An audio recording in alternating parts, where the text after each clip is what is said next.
Ben Arda Pazır. Evet, seni bir önceki videodan tanıyorlar. 2 yıl bir TL kazanmadım. Mesela şu an ben para kazanıyorum bu işten, böyle rahat hani. Neden psikolojin bozuluyor, stres oluyor? Psikolojim yüzümüzü sallıyor olabilirler. Onlar da. Öyle mi? Bu işte para olduğunu gördüm. YouTuber olmak isteyenlere ne demek istersin?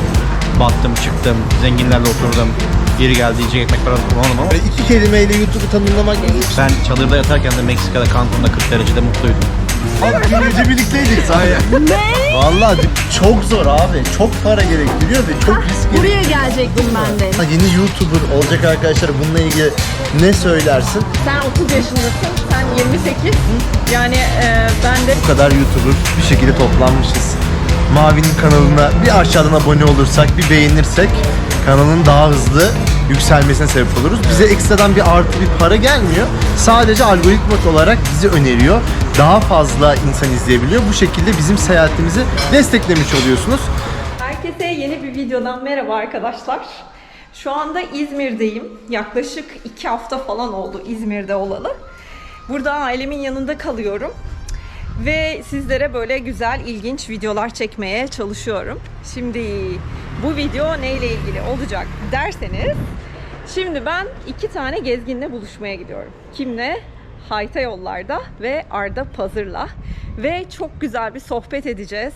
Hem onların hayatlarına dair hem benim hayatıma dair, YouTube'la ilgili, YouTuber'lıkla ilgili.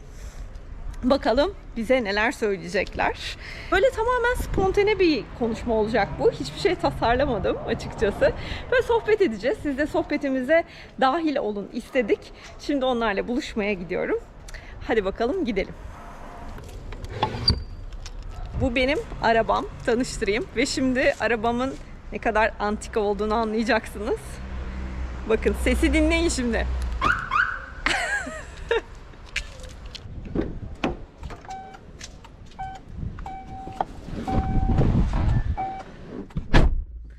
Evet, arabamı hiç değiştirmedim arkadaşlar. 2005'te bir tane araba almıştım ve hala onu kullanıyorum. Çünkü arabam güzel, gayet beni götürüyor. Bir üst modelini alıp borçlanmaya gerek duymadım hiçbir zaman. Böyle güzel, hala da kurbiyim. Bu benim kurbiyim, minnoşum. Beni götürüyor. O zaman videoya başlamadan önce ne yapıyoruz? Bu videoyu beğeniyoruz ve güzel yorumlarınızı da bekliyorum. Ayrıca kanala abone değilseniz de abone olursanız çok sevinirim. O zaman hadi gidelim. Evet, geldik. İzmir'de Agora isimli bir alışveriş merkezi var. Şimdi oraya geldim. Hadi gidelim.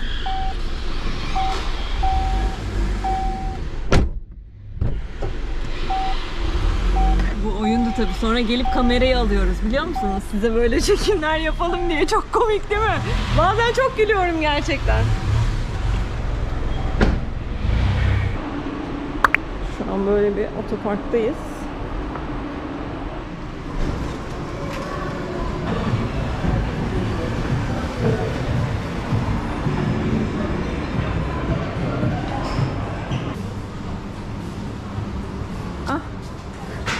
Burada mısınız?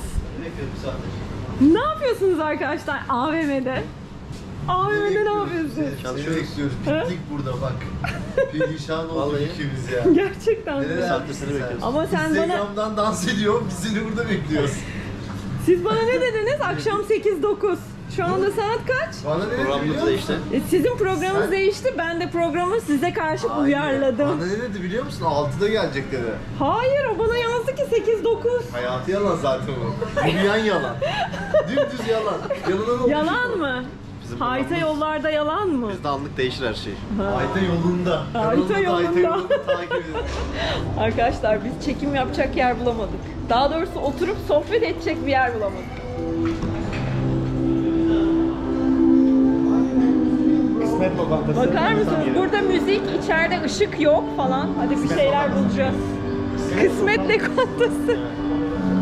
Ben daha samimim eski böyle lokal sürüye ve kuru fasulyeyle birlikte. Öyle mi diyorsun? Karnın acıktı yine galiba. Benim hepsi geniş açı biliyorsun. Benim de çünkü daha geniş görmek daha çok Geniş hoşuma. dediğim bu açı mı Aynen, hep balık kullanıyorsun? gözü. Evet. Gerçekten mi? Benim de öyle.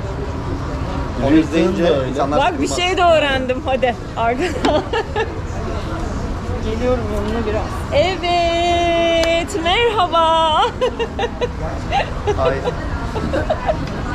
Ya sohbet edeceğiz böyle, hani ben spikermişim gibi olmasın da yani. Öyle sohbet edelim falan. Mesela şimdi tanıyan var, tanımayan var, tanıyalım. Beni tanıyorlar sen bir önceki videodan. Evet, seni bir önceki videodan tanıyorlar ama seni zaten tanımayan yok paşam. Yok be. Evet arkadaşlar, tanımayanlar için ben Arda Pızır. Ben de bir 4 senedir falan geziyorum diyebiliriz, korona hariç. Güneydoğu Asya, Orta Doğu, Avrupa kıtalarında daha çok, yani o bölgelerde gezdim. Yarışmacı arkadaşlara başarılar diliyorum. Yarışmaya evsiz olarak katılıyorum. Abi evin yok mu senin Yok abi. şimdi? Hiçbir yerde bir evin yok Evimin değil mi? %70 şu an Arda'nın yanında, sırt çantamda. Bir de %30'luk bu ara ekipman. 8 Sadece o kiloyla kadar. hayatıma devam ediyorum. Çok mutluyum. Ayakkabım yok, terliğim var. Zeytinburnu'ndan aldığım. Sloganımız bu. Zeytinburnu'ndaki terlikçim Ali abiye selam olsun. Bu arada benim de evim yok arkadaşlar. Ben de ailemin yanındayım şu anda. Bence ne yap biliyor musun? Sen bunu al, böyle bize yap. Çünkü ses daha rahat olabilir öyle. Önemli olan bizim gözükmemiz. Aynen, senin gözükmen önemli değil ki. Zaten seni hep görüyorlar. Arkadaşlar hep böyle yapıyor ya. Şimdi videosunu izliyoruz, tamam mı abi? Arkadaşlar şu arkada gördüğünüz yer... Abi şöyle bir döndür ya. Şöyle bir göster. Arkada gördüğünüz yerde bak, Hayta burada de. Nasılsın, iyi misin de. Ya buraya kapak fotoğrafı gibi kendini koyuyorsun, arkadan burayı göster. Şunu bir de dar açına çekiyor. Ama o Hiçbir şey yok videonun yani. başlangıcı oğlum. Videonun başlangıcı. Size şunu göstereceğim diyorum. Gösteriyorum. Bak yine aldı kamerayı eline, gördün mü? Kamerayı eline. Kesin oluyor inadına. Seviyorum kamera önünde olmayı. Evet. Öyle. Heh. Şimdi şey soracağım ya size. Sor. Dur. Sor. Tutamadı kamerayı. Yerine koyamadı. Tamam, dinliyoruz. Acemiyim. Sizden öğreniyorum işte Yok bak. canım, estağfurullah. Evet, Biz de işte bildiğimiz kadarıyla, en azından insanların bize verdiği feedbacklerle, biz de Kesinlikle. sonuçta kitaptan öğrenmedik ama insanlar şey seviyor. Benim gördüğüm çok sonra. Çünkü ben de ilk başlangıçta öyleydim. Benim bir yüzüm olsun da arkası gözükür diyordum. Hani şöyle anlat. Abi arkada işte Hanoi'nin en önemli binasını görüyor. Abi bir sal diyor insanlar. Bir sal, Hanoi'nin binasını bize göster yani. Ondan okey. sonra anladım. Ha evet ya, doğru, insanlar hani. Ve de GoPro'nun artısı o. Geniş açıda çektiğinde hızlı döndürebiliyorsun. O nedenle ufak bir, tabii insanlar da yazar yorumları, ne görmek. Belki de senin güzel yüzünü görmek isterdim abi. değil mi Biz yani? erkeğiz diye bizim yüzümüzü sallıyor olabilirler. Onlar da Öyle bakmak mi? isteriz. Çabuk yorum istiyorum buna. Tamam, ben şeyi merak ediyorum ya. Sor. Mesela Hayta neden YouTube yapmaya başladın ve YouTube yapmak hoşuna gidiyor mu gerçekten? Tabii canım. Ben bunu çok merak ediyorum. Bu benim aşık olduğum iş. Gerçekten Abi mi? hayalimdeki iş. Hatta Arda'yla onu konuşuyoruz günlerdir yani. Gerçekten bu benim hayalimdeki Doğru iş. söylüyor gerçekten. Ay, kesinlikle bırakmam yani. Çok mutluyum. Ne kadar çok yorulsam da, psikolojim bozulsa da, stres olsam da bazen. Neden psikolojin bozuluyor, stres oluyor? Psikolojim bozulmuyor demeyelim de şöyle yoruluyorsun ya. Çünkü çok mecra var. Tek YouTube değil. İzleyenler bizi sadece YouTube'da sanıyorlar da. Instagram, Twitter, Facebook, TikTok, blog sitemiz var. Birçok işte yazı yazdığımız yerler vesaire gibi şeyler var. Maşallah. Çalıştığımız işbirlikleri. Evet, işbirlikleri, markalar. Bunlar bizi yoruyor sürekli. Günde 18 saat çalışıyorum ben. Bana şey diyorlardı, hani bunu yapacaksan böyle iş bu. Hani başka hiçbir işin Kesinlikle öyle. olmamalı ve buna sanki böyle hani bir dükkan açmışsın da işte dükkanda çalışıyormuşsun gibi böyle Sizler neresinde orada. ya? Ha, evet. İşte Gerçekten. sadece yerimiz, yurdumuz yok. O kadar. Bizim 5-6 tane dükkan var işte, Facebook, Twitter. Aa, senin evet değil mi? Hepimizin dükkanları var yani, öyle açıyorsun. İşte insanlara gelen işte misafirimiz, müşterimiz, ne demek istersen, parayla bir şey satın almasalar da zamanlarını veriyor insan. Aslında hayattaki en önemli şeylerini senin için harcıyorlar ister istemez. Zaman da bir paradır sana. Tabii zaman da, sen iyi bilirsin. Vakit nedir? Nakittir. Nakittir. Şuradan bir yere gideceksin. Gerçekten Otobüs mü, uçak de. mı? Ben uçağı tercih ederim. Zamanı satın alırım. Örnek 50 TL fazla ödeyerek. Ha. Aynı misal. İnsanlar da bize vakitlerini ayırıyor. Evet. O da bize nakit olarak Tabii dönüyor. ki o süreci istediği şekilde kullanabilir. O süreçte para da kazanabilir. O süreçte başka bir şey de izleyebilir. Seni izlemeyi tercih ettiği için aslında o hayatta, şimdi bir yaşam süresi var insanın, değil mi? Bir 24 saat yaşayacak ve bunun için belli giderleri var. Senin bir gün yaşaman için bir giderin var, değil mi? Konaklama masrafın var, yemen içmen var. O nedenle senin geçen hiçbir zamanın aslında boşa bir zaman değil. Hepsini bayağı çalışarak ödüyorsun ya.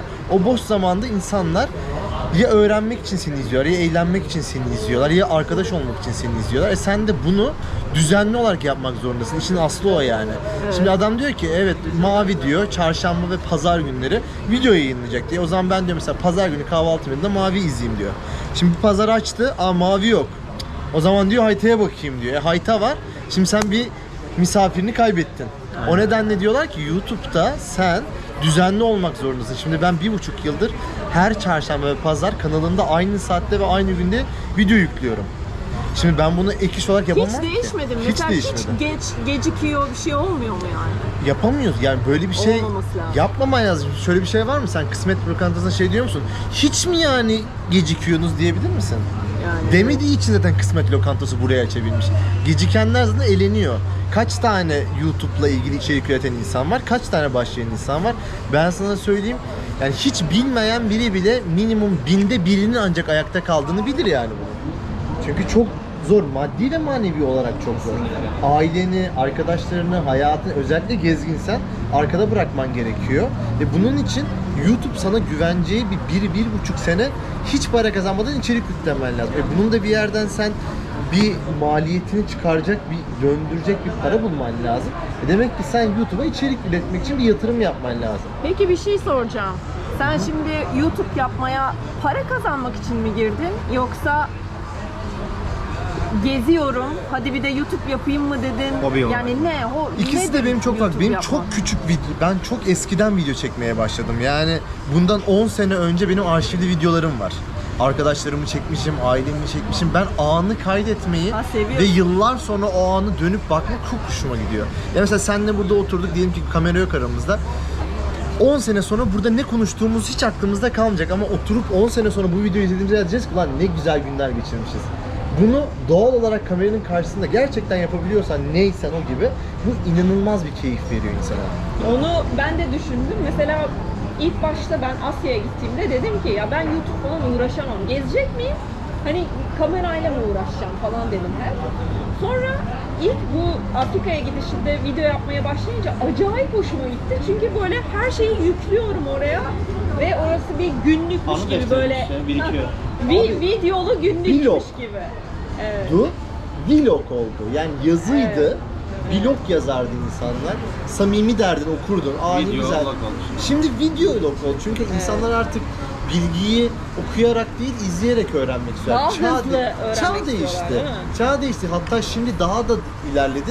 TikTok gibi, Shorts gibi, Reels gibi daha kısa, hap bilgi, hap bana ver abi, 15 saniye izlet bana. 25 saniye izle düştü. Gitgide daha da hızlanıyor yani sektör.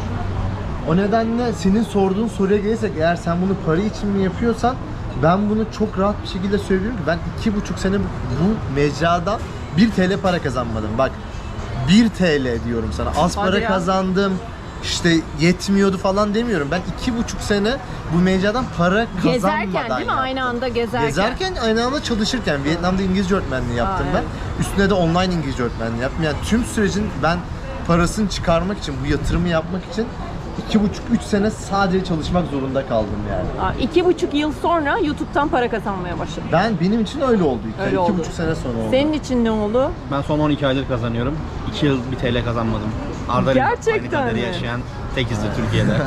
Ama bu videolar izlenmiyor diye mi, ne diye yani 2 yıl sürdü Hem mesela video sence? izlenmiyordu, keşfedilmek zordu. Hem de bizim 2 defa bir YouTube kanalımız YouTube'un azizliğine uğradı, kapatıldı. Sürekli yeni kanallar açmak zorunda kaldık. Şu an Arda ile ikimizin YouTube'da Türkiye'de ilktir yani belki tektir. Üçüncü kanallarımız bizim Üçüncü kanalda survive eden, kapanan demem Aynen. çünkü vardır kesin.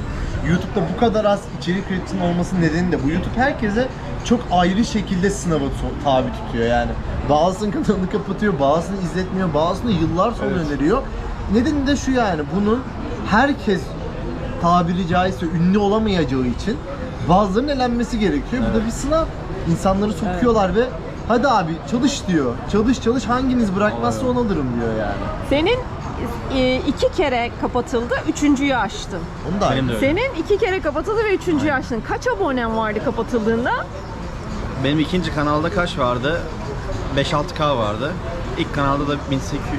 Yok ilk kanal da aynıydı. İkisi de 5-6K'ydı ya. Arda'nın çoktu. Arda'nın benim bayağı... ilk senenin sonunda YouTube'a ben 2018 Kasım'da girdim. 2019 Eylül'de 1000 aboneye ulaşabilmiştim. Yani bir senenin sonunda Bir senede mi? 7 ülke gezdim, bir sene Asya'yı gezdim, 1000 aboneye ulaşabilmiştim. 2019'da bir kanalı kapattım. 2020'nin tabii yine Eylül-Ekim, yani bir yıl sonra üstünden 41.000 abone vardı. Ama para kazanması hiç açık değildi kanalın. Ben para kazanması kapalıyken kanalın büyümesine de video yüklemeye devam ettim. Dedim ki yapacağım ben bu işi. Para kazanmak önemli değildim. Sonra işler büyüyünce 8-9 milyon izlendi kanal.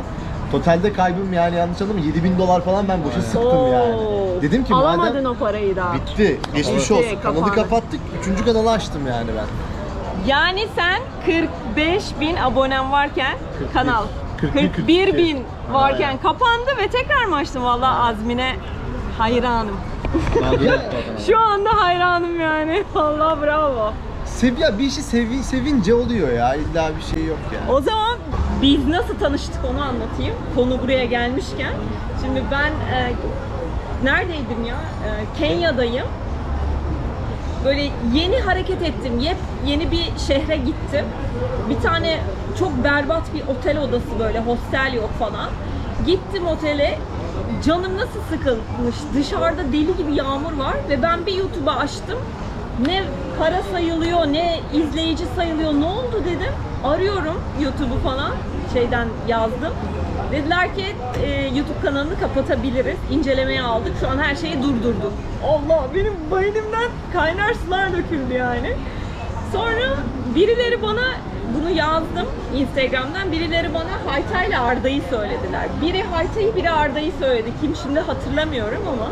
Sonra ben onlarla iletişime geçtim ama dedim ki Hayta'nın şimdi 100.000 küsür abonesi var. Dedim ki benim mesajım nereden görecek ki adam, dedim yani. Ama yazdım. Valla ikisi de böyle bir saat olmadan bana hemen geri döndüler. Hemen aradılar. Ben böyle artık ağlayacağım yani. Ağlıyorum da zaten böyle sinirden. İkisi birden bana acayip yardımcı oldular. Yani oradaki neydi biliyor musun? Yani bir şey yaptık ya da yapamadık, hiç önemli değildi ama o manevi destek var ya, beni oradan ayağa kaldırdı yani. Çok teşekkür ederim. Bunun için Ben de ayrıca. yaşadım işte. Arda sağ olsun. O gün hayatımı kurtaran adamdı yani. Belki ben bırakacaktım bu işi. Arda beni motive etmişti. Hiç tanışmıyorduk Arda'yla. Siz nasıl tanıştınız o zaman? Benim Evet, onu olay daha anlatın. can alıcı. Bununki çok daha kötü Ha, ya. canım. nasıl? Seninkinde bir Tam şey yani yok ki. haberlik. Ha, nasıl? Meksika'dan döndüm. İkinci kanalım revaçta izlenmeye başlamış. Videolar patladı. İstanbul Havalimanı'ndayım. 45 dakika sonra Ukrayna uçağım kalkıyor. Oraya gideceğim. İşte Ukrayna büyük patlayacağız. 50.000 aboneye çıkacağız. Tak bir mail et sen, hesabınız kapatıldı. Selamünaleyküm. Kapatıldı tamamen. Tabii aynen. 45 dakika sonra uçak kalkıyor. Döner misin? Geri mi gidersin? Of. Dedim Ne gideceğim. yaptın? Gittim Gittin. Ukrayna'ya. Pes etmeyeceğim. Aklıma geliyor lan diyorum. Birinin daha kapatıldı ama kim? Arda'yı izlediğimi hatırlıyorum çok eskiden. Aradım, buldum sonra YouTube'dan, Instagram'dan yazdım. Hemen telefonlaştık, görüştük. O an bir motivation yaptı bana baba. İlk defa tanışıyorsunuz Tabii, değil mi tabii. bu arada? Ha. Ben direkt görüntü aradım. Aynen. Ben şey dedim, görüntü arayabilir miyim? Evet, Arda beni de öyle aramıştı. Evet, böyle. Direkt orada konuştuk. Tabii canım. Arda dedi mesela o gün o konuşmayı yapmasaydım belki Ukrayna'da 6 tatil yapıp geri dönecektim, bitirecektim. Oo. Kaç yıl oldu bu 3 olay? yıl. 3,5 kapanma yıl. olayı mı? Yani sizin Arda'yla tanışmanız. Bizim Arda'yla tanışmamız bir seneyi geçti. 1,5 sene falan. 15 ay falan. Aynen. Geçen Ama- sene Haziran'da. 15 ay falan oldu. Ama sadece sosyal medya üzerinden değil mi? İşte Hiç sonra başım belası oldu. 10 gündür bizim evden çıkmıyor. 10 gün önce yüz yüze tanıştınız. Aynen. Ama o kadar biliyorduk ki birbirimizi. Beraber uyuyoruz. yani. Vallahi dün gece birlikteydik zaten. Ne? Vallahi dün gece Özlem'in yanından kalktım ben. Vallahi dedim kanka, dedim uyku tutmuyor beni dedim. Bu Gel sabah, baba dedim bir gel. bu sabah dedi ki oğlum dedi, sen dedi gece geldin mi lan dedim. Kanka dedim hiç uyku tutmadı, yapacak dedim bir şey yok. Allah Vallahi sizi ya. Vallahi öyle. Çok iyi, süper. Öyle işte. Okey. Yola devam. Adımı şöyle atıyorsun aslında yani. Oradaki hikaye de şu. Sen birine ulaştığın an zaten çözüm için ilk adımı atıyorsun. Sen orada şunu dersen, mesela ben ilk kanalımda öyle yaptım. Bir de hiç kimse yoktu benim etrafımda. Biraz şanssızlık da oldu tabii. Her şeyi sen kendin öğrenmek Ben zorunda her şeyi kendim kaldın. öğrenmek zorunda kaldım Evet. yani. Asıl sıkıntı orada oldu. Ben sadece benim bildiğimi, o tüm süreci Allah kimse yaşatmasın da Türkiye'de 2-3 kişi falan biliyordur yani. Ya. Gerçekten de. Yani uygulayabilen. Yok çünkü öyle bir şey yok. Ne forumlarda yazıyor. Zaten ben ne kime ajanslar sorduysam biliyor. Kimse bilmiyor çünkü. şaşırıyor, nasıl yani diyor. bilgi yok. Hiçbir yok bilgi yok yok yani. zaten Evet. böyle bir konuyla ilgili Evet. yani. Olsun. Öyle Allah'tan işte. ki aynen seyahat Geçti olarak gitti artık. geçti gitti ya. Peki Kurtardık. kaç yıl sonra para kazanmaya başladın? İşte 24 ay sonra para kazanmaya başladık. 2 yıl sonra. 3. kanalı açtım. 6. gün para kazanmamı açtım. Tabii geçmişte bir 2 yıllık tecrübe olduğu için. evet. Ben 5-6 günde açtık para kazanmayı. Tamam. Sen 2,5 Vallahi yıl sonra seninle değil mi? ben hani mesela şu an ben para kazanıyorum bu işten böyle rahat hani. Çünkü sektörde de çalıştım ben 2,5 sene mühendis olarak da çalıştım. Onu şeydi biliyorum ya, üniversiteden mezun olduktan 2,5 sene sonra çalıştım ve Türkiye'deki maaşları normal bir çalışan maaşının ne olduğunu bildiğim için şunu şöyle söyleyebiliyorum. Son 4 aydır falan gerçekten de rahat yaşayabilecek miktarlarda para kazanmaya başladık ama hani bununla bir ev, bir araba alınacak kıvamlara daha gelemedik. Gelir misin? Gelirsin. Ama bak neler anlatıyoruz yani, anladın mı? Evet, Herkese tavsiye ederim. Herkes yapsın ama çok zor abi. Çok para gerektiriyor ve çok risk Buraya gerektiriyor. gelecektim anladın ben mı? de. Nesi mesela hiç şey dediniz mi böyle, hiç şey dediniz mi? Ya lanet olsun ya. Hani yapıyorum o kadar video böyle. Hani bu özellikle daha yeni başlangıçlarında hiç ne izleniyor, ne bir şey oluyor, ne yükseliyor, ne para kazanıyorum. Lanet olsun bırakıyorum falan dediğiniz oldu mu hiç böyle? Lan sen. Bende olmadı ya. Ben çünkü o esnada da gittiğim ülkelerde hep çalıştığım için Arda mesela İngilizce öğretmenliği yapıyordu. Ben de günlük işler falan yapıyordum. Kolye, takı, meyve suyu, meyve falan satıyordum. O zaman da ben istikrarlı devam ettiriyordum. Her hafta 2 video atmaya çalışıyordum. İzlenmiyordu. 50 kişi, 100 kişi izliyordu. Onlar zaten akrabaydı izleyenler. İnanmak önemli diyorsun. İnanmıştım yani. olacağına. Bir de şey var şimdi, Hayta da bakmayın çok alçak gönüllülük yapıyor yani, geçmiş olarak girmediği bir iş yok adamın. Evet. Yani çalışmadığı garsonluğundan, kebap ustalığından, Aynen öyle. adliyesinden yani girmediği iş yok, anladın mı? Şunu biliyoruz hepimiz. Türkiye'de çalışmak çok zor bir şey zaten, anladın mı? Evet. Bu da zor, bu da çok emek istiyor ama Türkiye'de çalışmak da çok zor bir şey. Herkes Tabii. para kazanmak için çok büyük bir mücadele veriyor. Doğru. Kaç sene sen İstanbul'da, kaç yaşında gittin abi Tabii İstanbul'a? canım 15 yaşında hemen İstanbul 11 yıllık, elde avuçta 0. Ha, orada çalışıyordun İstanbul'da. Tek başına abi, Çalışmadığım iş 15 kalmadı. yaşında bir çocuk tek başına İstanbul'da ne yapabilir Ha, ya? tek başına İstanbul'a Tabii. gittin. Nereden gittin? Antep'ten. Antep'ten İstanbul'a gittin. Ben bu işi çok araştırdım. Yola çıkmadan özellikle son 2 sene öncesinde falan. Bu işte para olduğunu gördüm. Birçok gezgin arkadaşımız da sen vardı o zaman. Birçok gezdim 5-6 kişi. Onları hep izledim, kendimi motive ettim. Dedim abi bu işte para var ama iyi sabır istiyor dedim. Aynen öyle.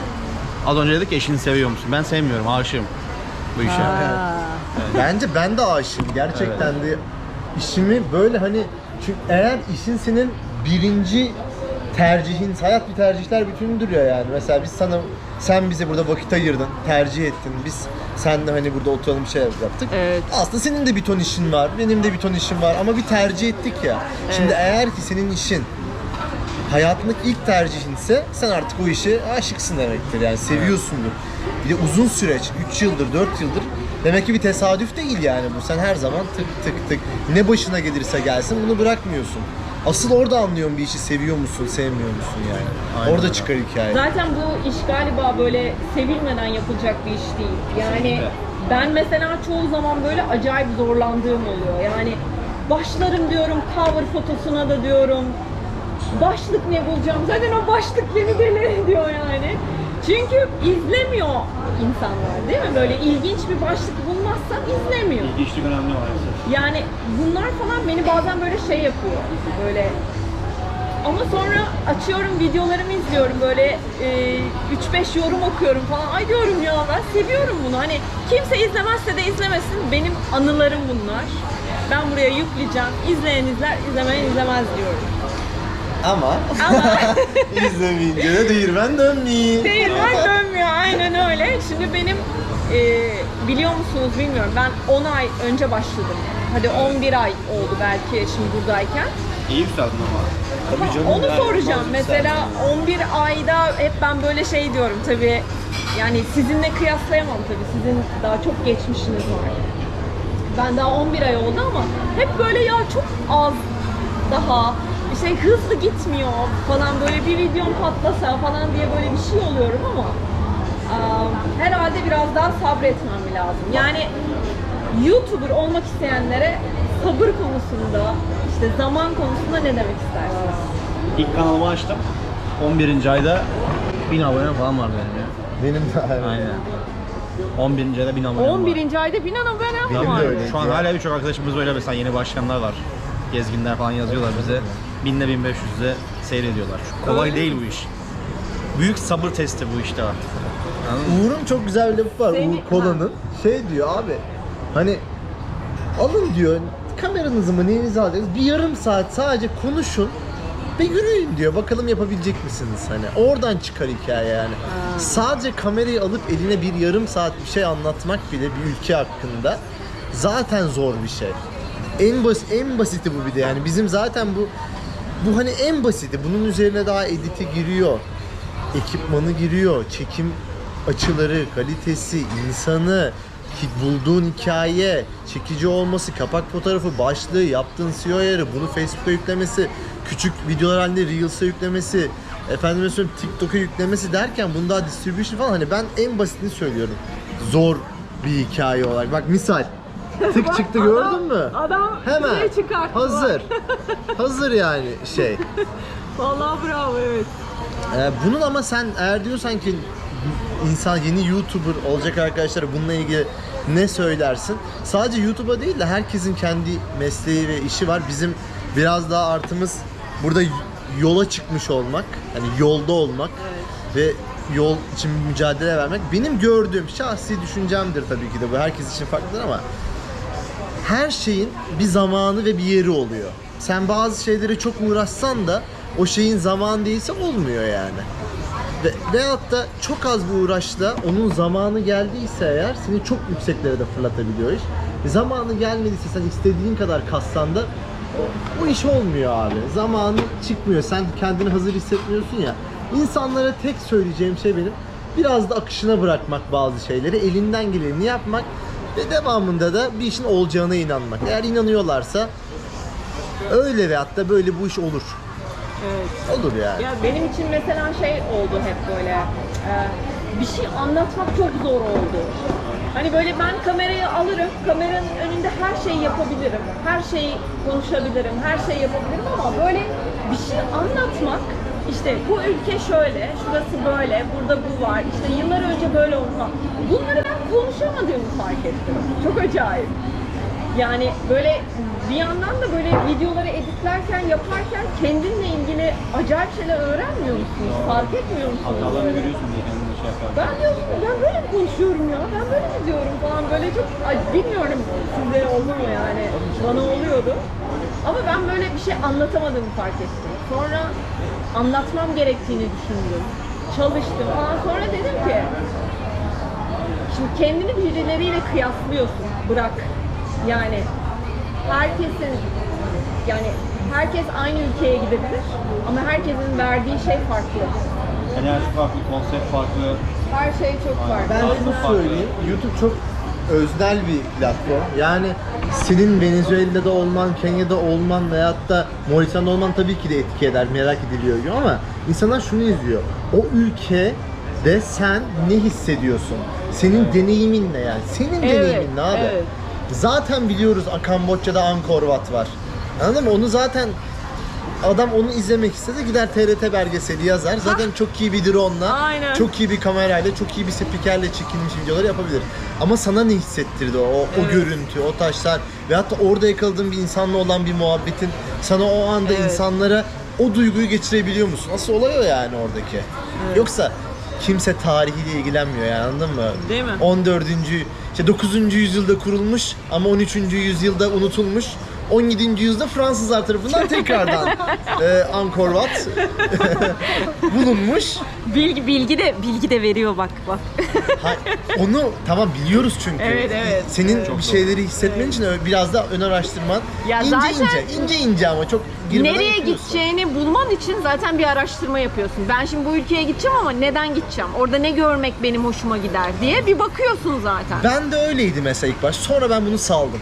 Dedim ki abi zaten bizim Türkiye araştırmayı sevmiyor. Ben de sevmiyorum. Dedim ki beni heyecanlandıracak şey bilinmezlik olur. Bir yere gittiğimde resimlerine bile bakmıyorum artık. Gidiyorum orada hissettiğim ya abi diyorum bu şehir bana bunu hissettirdi. Ben böyle veyahut da orada da bir sorun, sıkıntı çıkıyor. Onları anlatıyorum. Diyorum ki bak abi iPhone bozuluyor onu anlatıyorum. Yani yol bana benim ne sıkıntı, ayakkabım yırtılıyor onu söylüyor. Tamam mı? Terliği herkes biliyor. Zeytinburnu'ndan olduğunu. Aynen. Benim terlik Öyle mi? herkes bilir. Hikaye abi, hikaye. Bu iş, Zeytinburnu'nda Ali abiden almıştım. bu iş Bekle. günlük yazıyoruz biz. Doğrusu da yanlışı biz elimizden geldiği kadar, samimiyetimizin geçtiği kadar bir günlük yazmaya özen gösteriyoruz. Orada yaşadıklarımızı. İnsanlar da severse, takdir ederse izliyorlar o kadar yani.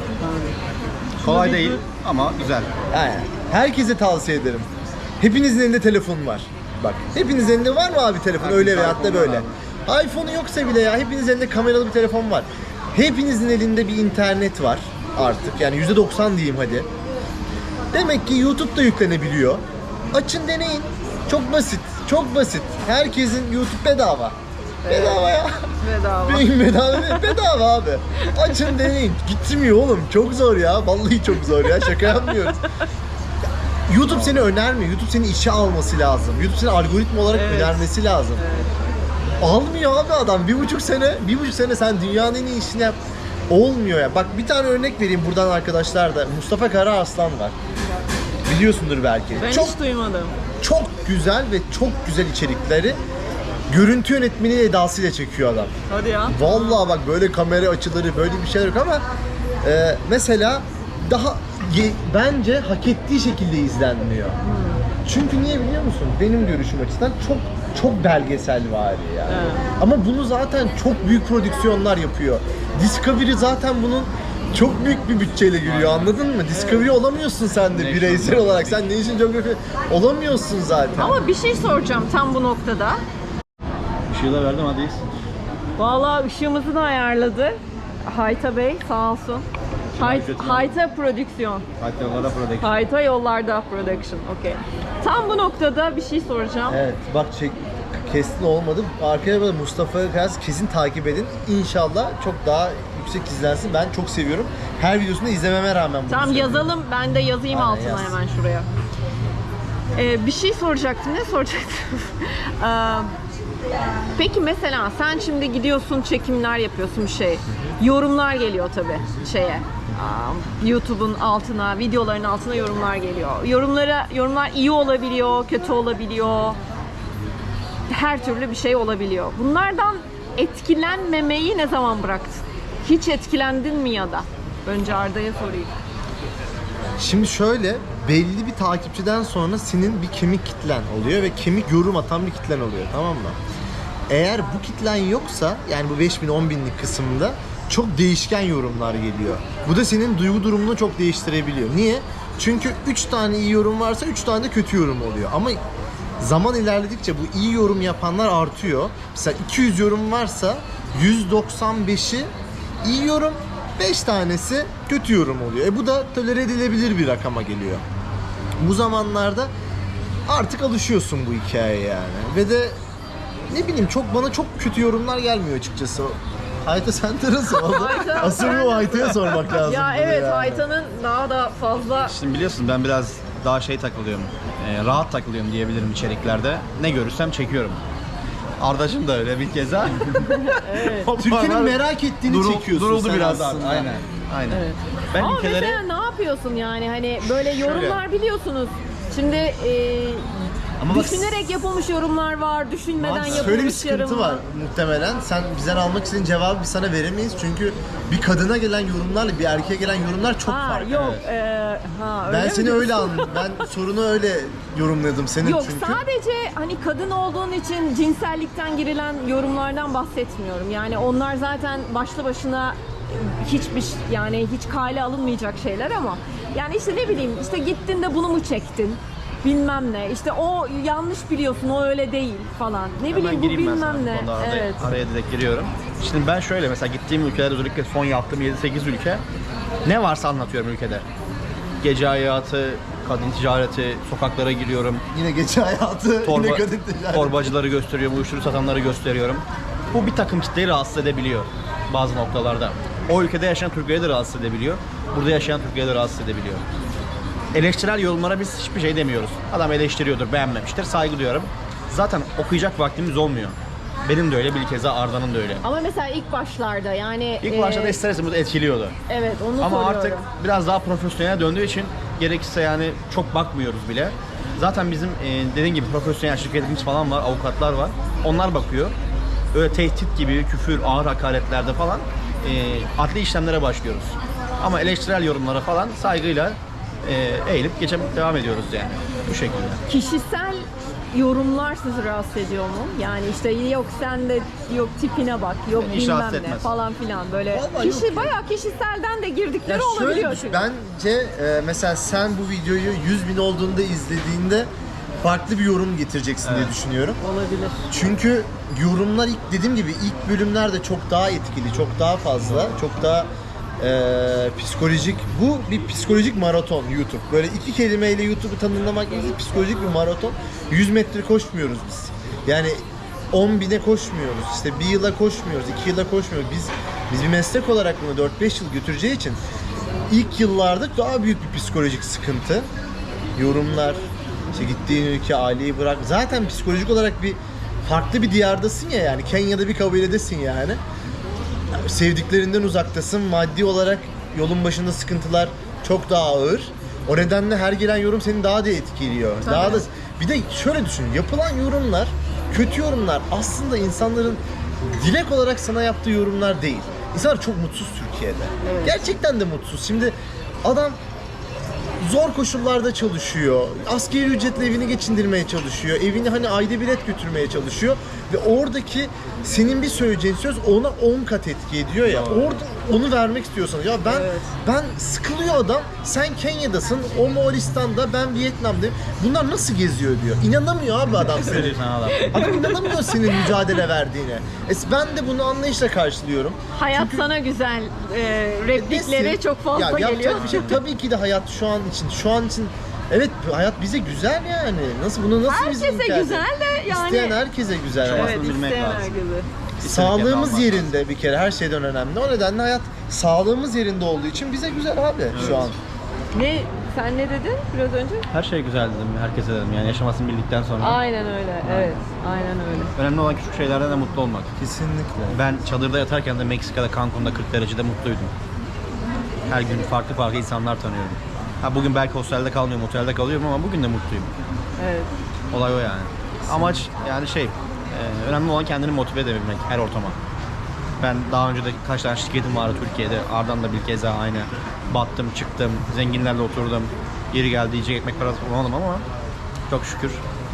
Ya neler yaptığını anlatsa aklın gider ya. Neler yaptın Hayta ya? Hadi Benim hikaye anlat anlatsana. biraz Çok ya. uzar yani. 90 dakika sürer.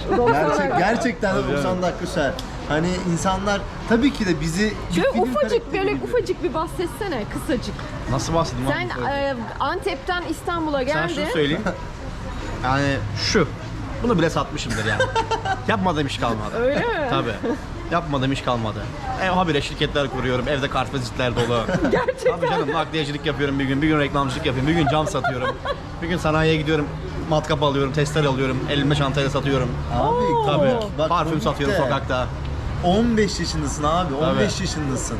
Tek Abi çok başınasın, büyük bir İstanbul'dasın. cesaret. Şu an kaç yaşındasın Ben sen? 28. 15 yaşından 28 Sen kaç yaşına kadar. yaşındasın? Ben 30'a girdim işte. 30. Vallahi bravo Hayta. Tabii canım. Yani O yüzden Kapak Arda'yla onu değil. konuşuyoruz hep yani. o azim Pes etmek yok. önemli. Pes etmek yok. Evet önemli. Şey çok tatlı oluyor çünkü mesela denk geliyoruz insanlarla ve diyorlar ki ben eskiden bu kadar etkilenmiyordum bunu da böyle bir grup genç var şu an mesela. Diyor ki abi sizi izliyoruz ve bir şekilde birilerinin bir şey yaptığını görüyoruz. Hiçbir şey bilmiyorsak bile siz yurt dışında ne yapıyorsanız sizi takip ediyoruz. Atıyorum ben bir hostelde mi kaldım? Adam gidiyor Tirana'da, Evet. Arnavut'ta ben senin hostelinde kalıyorum çünkü güvenli diyor. Evet, Şimdi bu adam böyle başlıyorsa bu yola sonra bir Haytan'ınkine bakar, seninkine bakar sonra kendi yolunu bulur zaten. Bir vizyon kazandırır ve bu insanlar Türkiye'ye değer katacak olan insanlar. Bizim yaptığımız iş öyle veyahut da böyle insanlara değer katacak bir iş. İlham veriyoruz. Ben İlham bu veriyor, kelimeyi çok değer seviyorum açıkçası. katıyor. Yani Böyle ilham vermek çok hoşuma gidiyor ve bunu o kadar yazan oluyor ki böyle işte gidiyorsun şuralara buralara. Ben de istiyordum ama yapamam sanıyordum ama özellikle bir de kadınlar da çok yazıyor. Hani kadın başına gidiyorsun, yani kadın başına diye böyle sevmiyorum ben aslında da böyle bir ayrım yapmayı ama hani yapılıyor sonuçta. Gittin, gördün, bana cesaret veriyorsun, ilham veriyorsun. Yani siz, yani benim bu kadarsa sizin kim bilir daha ne kaç kişiye ilham veriyorsunuz. Ya şeyi yani. düşün, İlyas o bizim gibi sadece bizim, bence sende çok büyük bir başarısın. Kadın gezginlerimiz daha sayıda Kadın ya, o yüzden. gezgin ve de hani Daha çok takdir ediliyor. bunu bence takdir etmek amaçlı söylüyorum. Evet. Belli bir yaştan sonra bir insanın konfor alanını terk etmesi çok daha zorlaşıyor. Evet. Gerçekten çok zor bir şey yani. Bunu şu an bir kadın veyahut da erkek hiç fark etmez. Artık 30'lu yaşları bittikten sonra bir işin Çok içine kibar girmek tatlım benim ya. Çok kibar bak çok söyle. zor bir şey. Gerçekten de zor bir şey ya. Ya Ben evet. 26 yaşında bıraktım sektörü. Kendime şey diyordum abi, ben işte lise, ortaokul, lise, üniversite, fen okuyorsun, 4 sene üniversite okuyorsun, 2,5 sene mühendislik alanında hayatında bunun üzerine yapmışsın, 26-27 yaşına gitmişsin ve ben bu saatten sonra YouTuber olacağım dediğim anda bak ne oldu biliyor musun? Akrabalarım, annem, ailem, hani herkes çok şey Çıldırdı mı? yapıyor. Çıldırmadı da herkes diyor ki hani Emin misin falan. bir git gel. Mesela şöyle oldu. Git gel. Sonra Hevesini bakarız. al. Hevesini al bakarız. Kimse inanmıyor sana. Kimse ya onlar da haklı. Onların zamanında böyle bir şey yokmuş ki. Yani Teknoloji, yokmuş. Ne internet yapsın Yani ben insanlar? onu söyleyebilirim şimdi. Sen 30 yaşındasın, sen 28. Yani ben de 45 yaşındayım arkadaşlar bu arada. Yani aramızda neredeyse şey var, kuşak farkı var. Ve ben bunu çok net söyleyebilirim. Ben mesela bu benim hayalimdi. Çok böyle küçük kızken beri söylüyordum. Dünyayı gezeceğim. Ama internet yok. Yani evet, benim zamanımda internet yoktu. Benim zamanımda cep telefonu yoktu. Gerçekten. Yani biz tuşlu telefonlarla başladık. 2000, hatırlıyorum, 2000 yılında geldi Türkiye'ye hani ilk demeyeyim ama insanlar arasında böyle küçük tuşlu telefonların çıkması 2000 yılıydı yani. Tabii, yani- Bundan 23 sene önce. 2000 99, daha bile 2000 işte. Ha, evet. 99, evet, evet. 23, 23 sene önce yani.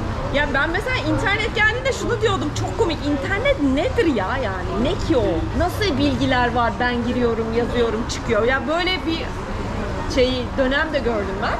Tabii şimdi herkes araştırabiliyor, girebiliyor, işte nereye gideceğim, ne yapacağım görebiliyor. Benim için o zaman dünya neydi? Zengin olmam gerekiyor. Çok param olursa dünyayı gezebilirim diye düşünüyorum. İnternet hayatımıza girdikten sonra ben böyle bir yol olduğunu fark edip, böyle bir şey olduğunu fark edip yapabilir miyim lan falan dedim böyle. Ben hep şey diyorum, hiçbir şey olmasa da bir şey olacak abi. Yani Öyle. hiçbir şey olmasa ne olur ya, Kenya'yı gördün. Hiçbir şey olmasa bugün Aynen. batsan ne olur? Kaç ülke gördün? Aynen. Kaç ülke gördün değil mi? Her şey bitse bugün, inşallah bitmez. Çok kötü oluruz. Ama yine de bu öğrendiğimiz şeyleri yine bir yerinde kullanarak daha farklı işler yapabilecek bilgiye ve donanıma eriştik yani.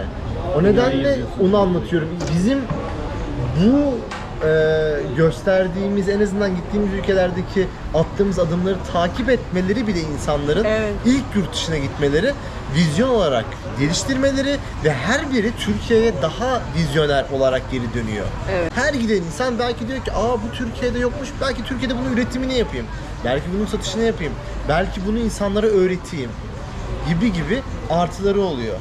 Ya her şeyden önemlisi senin kendi içinde bile bir şeyler değişiyor. Yani artık sen gittiğin insanla dönen insan aynı Değilsin, olmuyor. ayrı insansın. Kesinlikle o aynı Kesinlikle. olmuyor.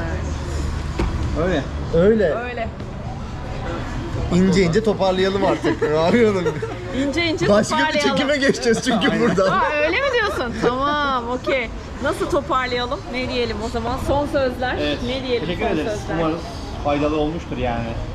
Yani evet, yeni YouTuber olacaklara, dünyayı gezeceklere falan bilmiyorum. Arkadaşların Konfor alanından tecrübesi. çıkmak isteyen insanlara 3 ayrı meslek dalında, Evet. 3 ayrı yaş grubundan, 3 ayrı farklı hayat standartlarından aynı noktada buluşabilmiş insanlar olarak tabii ki de işte sağlık durumu, ailesel faktörler, birçok şey var ama eğer bir şeye inanıyorsanız gerçekten de başarılabileceğinin bir göstergesiyiz, bir kanıtı olmasak da bir göstergesiyiz diye düşünüyorum ben. Ve herkese kendi yolunda başarılar dileriz. Evet. Değil mi? Teşekkür ederiz. Evet, siz ne dersiniz Sayta Bey? Yani pes etmemek lazım, inanmak lazım. Hayallerinin peşinden koşmak lazım. Bu sadece dünyayı gezmek için değil. Başka iş yapmak isteyenlere de aynı şekilde. Hayalin neyse değil mi? Evet, Her evet, neyse sadece dünyayı yani. gezmek için söylemiyorum. Evet. O işe inandığın sürece elbet bir gün seni bulacak başarı Evet. ve para. Arkadaşlar ben bir şey daha söylemek Aa, istiyorum. söyle hadi. Buraya kadar izleyen herkes için bak bu kadar YouTuber bir şekilde toplanmışız. Mavi'nin kanalına bir aşağıdan abone olursak, bir beğenirsek kanalın daha hızlı yükselmesine sebep oluruz. Bize ekstradan bir artı bir para gelmiyor. Sadece algoritmak olarak bizi öneriyor. Daha fazla insan izleyebiliyor. Bu şekilde bizim seyahatimizi desteklemiş oluyorsunuz. Böyle küçük bir hatırlatma yapalım dedik. İzlediğiniz için çok teşekkür ederiz hepinize. Az çok demeyelim, boş geçmeyelim abi. Aynen öyle. O zaman arkadaşlar teşekkür ederiz izlediğiniz için. Ben de size teşekkür ederim. Benim kanalıma konuk olduğunuz Rica için ederiz. böyle. O zaman görüşürüz. Hoşçakalın.